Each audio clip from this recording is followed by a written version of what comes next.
I would never wait for something to let it go to waste, with everything at stake.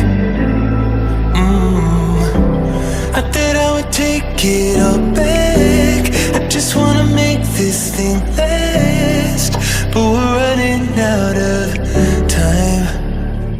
We were